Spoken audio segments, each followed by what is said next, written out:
Hello Namibia. Tonight we're talking about something very important, your government.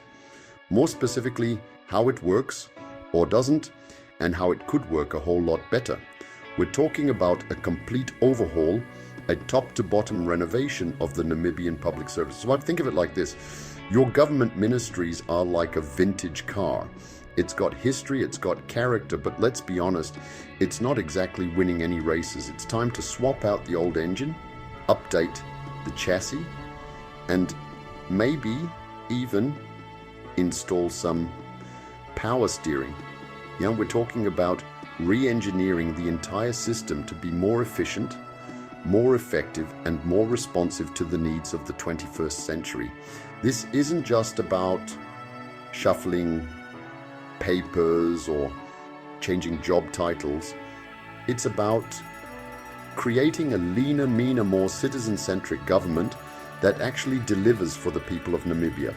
Because let's face it, the world has changed dramatically since Namibia gained independence. The global economy is more competitive, technology is evolving at warp speed, and citizens are demanding more transparency and accountability from their leaders. The current system, with its overlapping responsibilities and outdated structures, simply can't keep up. It's time for a change, Namibia, a big one, and it starts with re-engineering your public service. At the very top, you've got the presidency, the head honcho, the big cheese. Their job is to set the overall direction for the country, kind of like a captain steering the ship of state. They work closely with the cabinet, which is made up of all the ministers, to make big decisions about things like the economy, national security, and foreign policy. Now, the presidency has a lot on its plate, so to keep things running smoothly, there's a new role in town, the Minister of Presidential Affairs. Think of them as the president's right-hand man or woman, the person who helps keep everything organized and make sure the president's vision is actually put into action. They're like the conductor of an orchestra, making sure all the different instruments are playing in sync.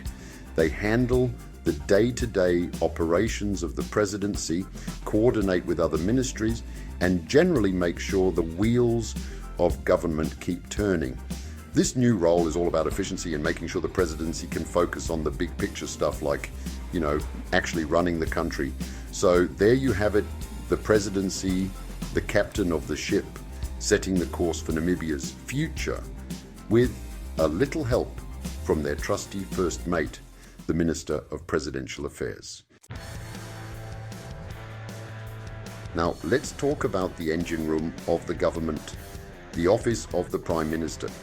If the presidency is the captain, the Prime Minister is the first officer, making sure the ship runs smoothly on a daily basis.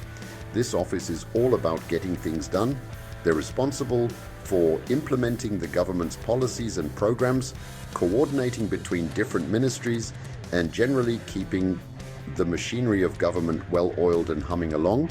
They're also the main point of contact between the executive branch, the president and the cabinet, and the legislative branch, the parliament. Think of them as the bridge between the folks making the laws and the folks actually putting them into practice. It's a big job, folks, and it requires someone with serious organizational skills and a knack for diplomacy. After all, they've got to keep a lot of different balls in the air at the same time. But when the office of the Prime Minister is firing on all cylinders, the whole government runs more efficiently and effectively. So, there you have it, the office of the Prime Minister, the engine room of the Namibian government, making sure the ship stays afloat and on course.